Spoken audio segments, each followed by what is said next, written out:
I got to the end, and I was really analyzing what happened with the jury, the verdict, one thing I felt like that ruined it was a lot of the jury, even the public, felt starstruck by Diddy, right? I found that annoying. Even one of the jurors, you can hear the way she talks.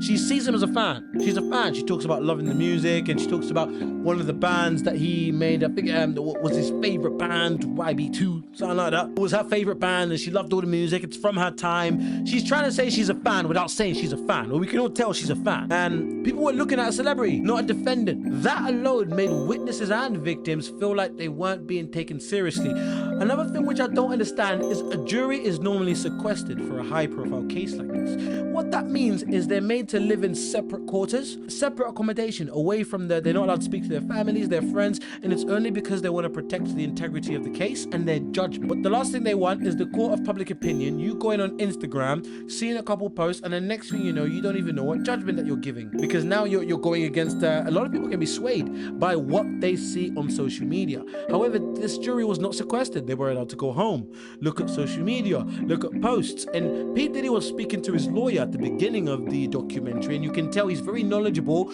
on how the narrative can guide a jury. He was knowledgeable on how it's important to control the narrative. He might have been watching Bounce's videos.